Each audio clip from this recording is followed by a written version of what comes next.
Good evening, I'm Prasad Michael and you're watching Kini News, the show that brings you today's biggest stories. Opposition MPs in Dewan Rakyat today claimed that they were shown the middle finger. However, according to Willie Mongin, it couldn't have been his because he didn't show it. Deputy Plantation Industries and Commodities Minister Willie Mongin has denied making an obscene sign in the Dewan Rakyat directed at opposition MPs. Lembah Pantai MP Fahmi Fahdil and Batu Kawan MP Kasturi Pato claimed on social media that Willie had flashed his middle finger at MPs seated on the other side as the sitting was adjourned to make way for another bloc vote. However, when the session resumed, Willie denied the allegation, saying maybe the opposition MPs had mistakenly seen it. Earlier, after a heated argument that started during Willie's speech to wind up the ministry's committee stage debate, a group of MPs were heard shouting, "Puncak Borneo tunjuk jari tengah."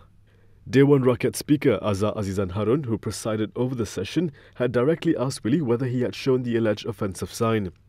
The MP maintained that he did not show his middle finger. Ingin saya perjelaskan bahawa saya tidak menunjukkan jari tengah saya. Mungkin mereka tersilap nampak. Tetapi kalau mereka beranggapan sedemikian, saya bersedia meminta maaf. Terima kasih. Mengaku saja buat. Kamu buat. Speaker. Kamu kena mengaku. Budget 2021 continues to go PN's way in Parliament as more of it is passed through the committee stage. The opposition lost its third bloc vote on Budget 2021 and let two ministries' budgets pass on a voice vote today. The allocation for the Plantations, Industries and Commodities Ministry was passed with 108 for and 95 against. 17 MPs were absent. The government had also passed the budgets for two other ministries, the National Unity Ministry and Foreign Affairs Ministry, with voice votes earlier today. With this, Perikatan Nasional has passed 5 of the 27 ministries' budget allocation. PN had also scored 2 victories in bloc votes yesterday, which were called after debates for allocations under the Prime Minister's Department and the Finance Ministry were done. In response to the voting today, UMNO Supreme Council member Muhammad Raslan Rafi said that opposition should not waste any more time trying to defeat Budget 2021 through bloc votes. Raslan said this as it is clear that they don't have the numbers to pull off a victory. He told Malaysia Kini that the clash between Warisan and opposition Anwar Ibrahim is at its maximum peak and he did not expect them to reach a consensus. Yesterday, Warisan has said that it will not take part in bloc votes due to dissatisfaction with PKR President Anwar Ibrahim. The Sabah party has also been pushing for a new opposition leadership. Nazri Aziz was mistakenly counted as supporting a bloc vote yesterday when he wasn't even in the House. How did this happen? Opposition MPs want to know. 106, not 107. That is the number of lawmakers who supported the Finance Ministry's allocations in a bloc vote called at the committee stage debates yesterday. Dewan Rakyat Deputy Speaker Rashid Hasnun revealed today that Tasik Glugu MP Shabuddin Yahya had mistakenly counted Padang Rengas MP Nazri Abdul Aziz as being in support when in fact the UMNO veteran was absent. Shabuddin was the MP in charge of counting the votes for Bloc C. The announcement caused an outcry in the House today. Jelutong MP Arasan Rare questioned how such a mistake could have been made. Macam mana boleh perkara ini kita benarkan? This is a very serious matter. Come on, Tuan Speaker. Baik, saya telah jelaskan tadi. Pihak Speaker telah mengarahkan untuk memperbetulkan fakta tersebut. Following this, Rashid said the number of parliamentarians counted as absent has also been corrected from 18 to 19. Meanwhile, 95 members remain against it. In a press conference at the Parliament lobby moments later, opposition MPs claimed that Shabuddin had clearly broken the rules. Kuantan MP Fuzia Saleh cited Standing Order 47/1 and 47/2. Peraturan Mesyuarat 47.1 dan 47.2 memberi garis panduan yang jelas bagaimana belah bahagian ini harus dilakukan. Basically, penghitung yang telah dilantik oleh Speaker perlu bertanya, physically tanya, setuju atau tidak atau berkecuali. Dan hanya selepas ahli parlimen menjawab, baru boleh penghitung meletakkan jawapan, berkecuali, terima, setuju atau tolak. Jadi apa yang Tasik Glugu buat, jelas dia melanggar peraturan mesyuarat dan melanggar mencabuli hak dan kebebasan ahli parlimen Padang Rengas. Meanwhile, Muar MP Syed Saddiq Syed Abdul Rahman said he was puzzled how Shabrin could miss the absence of such a prominent MP like Nazri. Persoalannya bagaimana seseorang itu boleh terlepas pandang figura politik seperti Datuk Seri Nazri Aziz bukan saja dalam mencatatkan kehadirannya, tetapi pada masa yang sama secara general terus kata walaupun tak nampak je ni, terus kata dia bersetuju. Dan kata kali terakhir nampak adalah di dalam kantin. Mana logik akalnya? Kamu tidak perlu jadi seorang pakar matematik untuk tahu perkara ini. Now let's take a look at the country's latest COVID-19 situation. Malaysia reported 1,472 new COVID-19 cases today, with active cases remaining over 10,000. Half of the new cases are from the Teratai cluster, which is linked to the Top Glove factory in Klang, Selangor. Despite this, Health Director General Dr. Noresham Abdullah said overall the number of new cases in the country had reached a more stable rate. This was because the majority of new cases are emerging from construction sites and factories. In the case of Selangor, he said 87.3% of new cases in the state were from the Teratai cluster alone. The country also reported 3 new deaths linked to the coronavirus. All were reported in Sabah. Azmin Ali recently claimed that Dr. Mahathir Mohamad was behind the plan to form Perikatan Nasional. However, the former Prime Minister has denied this. Former Prime Minister Dr. Mahadev Mohamed has denied that he had conceived Perikatan Nasional as a means to retain power.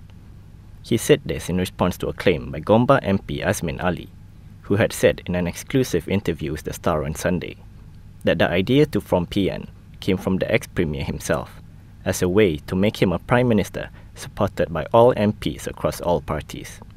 In a statement yesterday night, Mahathir said the allegations were false and reiterated that he would not work with kleptocrats. He said his stance of rejecting cooperation with UMNO as a whole remains to this day. Mahathir instead claimed that Azmin harbored ambitions to become the Prime Minister. And this was why he had aligned himself with Bersatu President Muhyiddin Yassin. And it has become clear today that Muhyiddin has placed Azmin as the de facto Deputy Prime Minister. He added that Azmin and Muhyiddin had reaped the most benefits from the move, and if there was anyone who had earnestly planned the formation of PN and their exit from Pakatan Harapan, it would have been them. The Langkawi MP also pointed out that when the Sheraton move took place in February, Azmin's position within PKR was threatened because of his strained relations with party president Anwar Ibrahim and his supporters.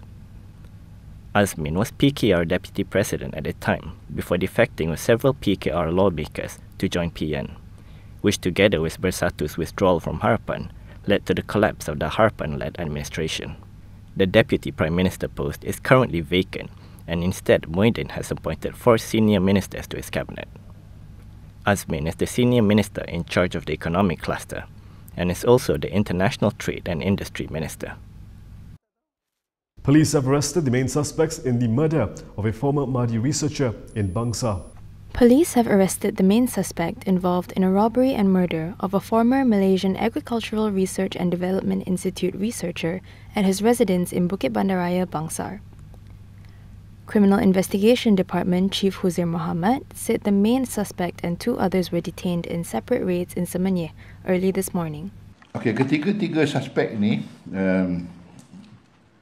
yang ditangkap membuat pengakuan.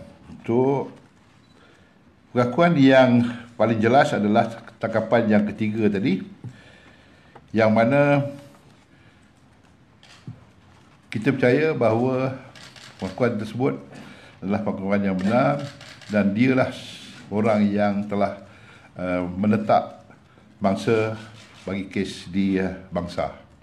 Huzair added that police were looking for another man known as Sugu Tanggaraju who was involved with the case.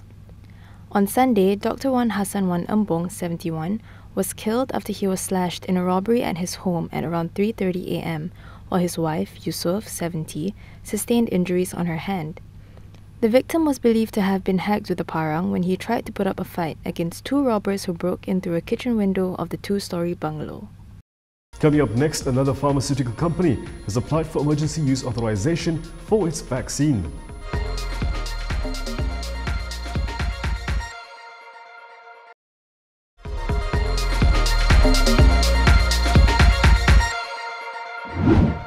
In another major step forward in combating the coronavirus, Moderna has applied for US emergency use authorization. Pharmaceutical company Moderna said on Monday it has applied for US emergency use authorization for its COVID-19 vaccine after full results from a late-stage study showed it was 94.1% effective with no serious safety concerns. Moderna also reported that its vaccine's efficacy rate was consistent across age, race, ethnicity, and gender demographics, as well as having a 100% success rate in preventing severe cases of a disease that has killed nearly 1.5 million people worldwide. Moderna is the second company to seek emergency use authorization after Pfizer, which reported that its vaccine, made in conjunction with BioNTech, had a 95% efficacy rate. The United States Food and Drug Administration said an advisory committee would meet to discuss the request on December 17, making Moderna's candidate the second highly effective vaccine likely to receive US regulatory backing and a potential rollout this year. The FDA will decide on the emergency use authorization after the advisors make their recommendations. In an interview on CBS this morning on Monday, Health and Human Services Secretary Alex Azar said it wouldn't be long before those most vulnerable, like nursing home residents and frontline healthcare workers, would be receiving the vaccines. We could be seeing both of these vaccines out and getting into people's arms before Christmas. Moderna's distribution is expected to be easier than Pfizer's because while Moderna's vaccine needs to be stored in a freezer, it does not require the ultra-cold temperature that Pfizer's does. In addition to filing its US application, Moderna said it would seek conditional approval from the European Medicines Agency, which is already reviewing its data. The Palestinian town of Bethlehem is shaping up for a dismal Christmas. Just 12 months ago, the Palestinian town of Bethlehem was celebrating its busiest festive season for 2 decades, amid a sustained drop in violence and a corresponding surge in the number of pilgrims and tourists. But hotels that were adding new wings and floors in 2019 are now shuttered because of the coronavirus pandemic. And the absence of festive crowds is proving devastating to those whose livelihoods rely on tourism. All across Bethlehem, inns are closed and restaurant tables are unoccupied with no tourists in sight. I have worked in tourism for 30 years. We've had ups and downs because of the Israeli-Palestinian conflict, but never anything like this. The world used to stay open, but today we live in devastation. The Israeli-Palestinian conflict never affected our business like the pandemic, which is all over the world. The Palestinian Authority's tourism minister said this year was challenging because it followed record tourism in 2018 and 2019, which then slumped to near zero foreign tourism and fewer Christian Palestinians coming as pilgrims. Another factor, says tourist guides and souvenir shop owners, is that the pandemic's toll on the global economy has devastated sales over the internet, which typically spike during the holiday season. But despite the lack of tourists, the traditional birthplace of Jesus will go ahead with its celebrations. Workers are getting on with the job of putting together the town's huge Christmas tree in Manger Square, and Mayor Anton Salman insists that Christmas is not going to be cancelled. And that is all for me today. For more stories, you can go to KiniTV.com. You can also follow us on Instagram, Twitter, YouTube and Facebook for the latest news updates. I'll be back with more tomorrow, same time, same place. I'm Rasad Michael. Thank you for watching.